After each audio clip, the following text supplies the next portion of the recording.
Vamos lá.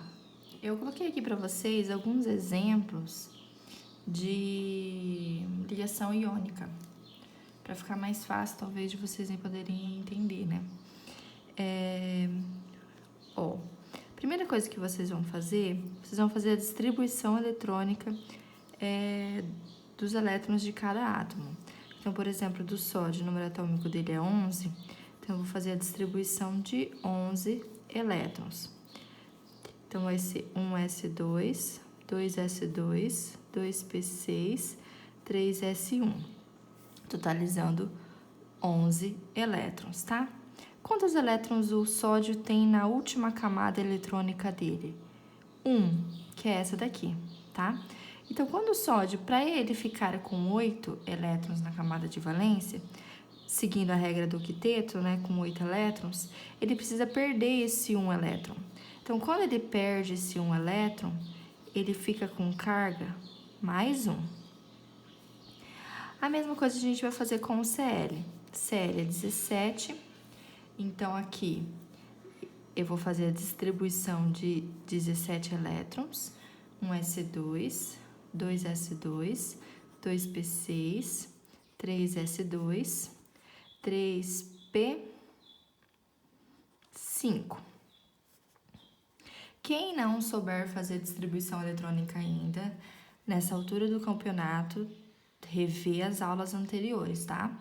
Então, o cloro, ele tem 5, 6, 7 elétrons na camada de valência. Para ele ficar com 8, é mais fácil ele ganhar 1 elétron do que ele perder 7 elétrons. Então, quando ele ganha esse 1 elétron aqui no subnível mais energético, que é esse daqui, ele vai ficar com carga menos 1, tá? Vocês nunca vão colocar menos 7, porque ele não tá ganhando menos 7, ele tá ganhando 1. Então, vai ficar menos, porque tá ganhando elétron, né? 1 elétron, sempre a quantidade que precisa ganhar. Sabendo isso, a gente tem Na mais 1, Cl menos 1. Aí, a gente vai fazer a regra do escorregador. 1 desce aqui embaixo de cada elemento. Então, vai ficar Na, Cl. Essa é a fórmula iônica da ligação entre sódio e cloro. Fazendo agora do magnésio com o cloro. Magnésio, mesma coisa. Eu faço a distribuição do magnésio. O número atômico dele é 12. Então, eu tenho 1s2, 2s2, 2p6, 3s2. Ele tem 2 elétrons na camada de valência dele. Camada de valência número grande maior que todos, lembram disso, tá?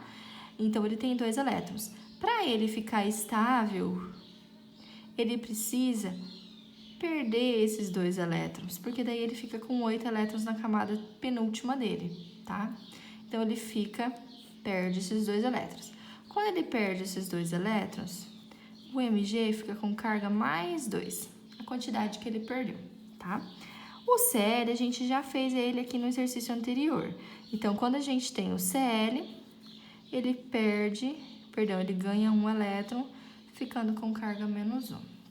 Fazendo a regra do escorregador, Mg mais 2, Cl menos 1. Lembrando que sempre o positivo na frente e o negativo depois, tá? Positivo, depois o negativo. Isso é regra, tá? Então, a gente desce o 2 embaixo do Cl e o 1 embaixo do Mg. Então, fica Mg, Cl, 2. Essa é a fórmula iônica da combinação desses 2 elementos. Vamos para um outro exemplo. Distribuição do alumínio. Alumínio é 13, né? Então, a gente vai fazer a distribuição de 13 elétrons. 1s2, 2s2, 2p6, 3s2, 3p1. Quantos elétrons ele tem na camada de valência dele? 3 elétrons. Então, ele vai precisar perder esses 3 elétrons para ficar com 8 elétrons na penúltima camada. Então, ele perde esses 3 elétrons, vai ficar com carga mais 3. Certo? O oxigênio. O oxigênio, o número atômico dele é 8. Então, a gente vai fazer a distribuição de 8 elétrons. 1s2, 2s2, 2p6, 3s2. Opa, já foi, né? A gente tinha que parar aqui. Erro aqui, empolguei. Foi 4 aqui, então só falta mais 4, né, Kelly?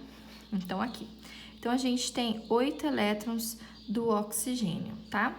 Quantos elétrons ele tem na penúltima camada dele? Perdão, na última camada, que é a camada 2. 6 elétrons. Quantos elétrons ele precisa ganhar para ficar com 8 elétrons na camada de valência? 2. Então, o oxigênio é menos 2, tá? Sempre negativo ganha, positivo perde. E sempre o número que vai aqui em cima é a quantidade de elétrons que ganhou ou perdeu, tá bom? Fazendo a regra de 3 não, a regra do escorregador, a gente tem aqui positivo, depois o negativo. Então, o 2 desce embaixo do alumínio e o 3 vai descer embaixo do oxigênio. Fórmula iônica do óxido de alumínio, que é a combinação desses dois elementos, tá? Aqui é um 3. Quando a gente tem íon composto, quando a gente vai descer, a gente sempre desce a carga, tá? E não esse número que está aqui embaixo. Então, como que vai ficar a fórmula desse elemento? Na2, SO4, sulfato de sódio. Outro exemplo, por exemplo, alumínio mais 3 junto com SO4 menos 2. O 2 desce embaixo do alumínio, Al2, SO4 e o 3 desce embaixo do sulfato. Quando isso acontece, a gente coloca entre parênteses, tá? Então, sempre que quando vocês forem fazer a regra do escorregador, é o número de cima que desce embaixo do outro elemento, tá? Quando esse íon for composto e já ter um número aqui embaixo, nosso índice, eu tenho que pôr entre parênteses para poder separar, tá bom? Essa é a fórmula do sulfato de alumínio.